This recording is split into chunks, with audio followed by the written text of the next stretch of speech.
Nobility of the sacrament of marriage.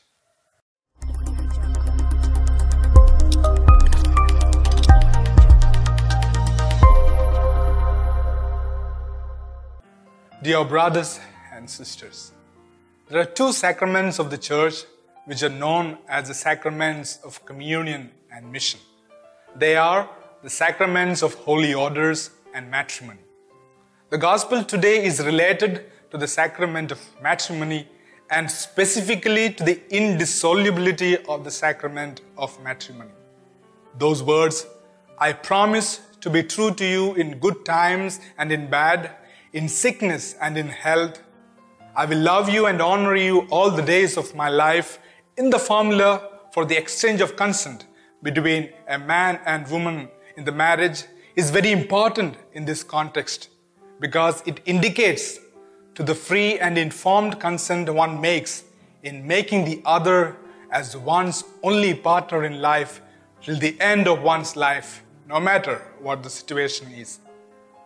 One who has entered into a marital life is therefore committed to his or her spouse till death separates them. UCAT gives three reasons for this indissolubility. Firstly, because the essence of love is mutual self-giving without reservation.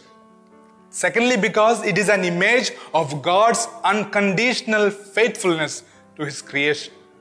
And thirdly, because it represents Christ's devotion to His church. And therefore, Pope Francis calls this act of marriage as a courageous way of following Christ, seeking to love each other as Christ loves them. He says, men and women courageous enough to carry this treasure in the earthen vessels of our humanity are an essential resource for the church and for the whole world. For this reason, just as we seek sincerity and sanctity in the life of a priest, church seeks same amount of sincerity and sanctity in the life of a person who has chosen the marital way of life. Both the paths are equal in their nobility.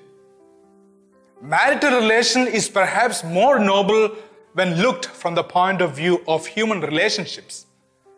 That is, the relationship between a man and woman in marriage is the noblest of all the relationships. That is the reason God chose to compare His relationship with His people and Jesus' relationship with the church to that of a husband and wife. Therefore, everyone who has entered into the sacrament of marriage is called to be faithful like Christ is faithful to the church. They are called to love one another unconditionally as Christ loves His church. Christ's relation with the church is the model that every man and woman who wishes to live a true marital life must follow. Amen.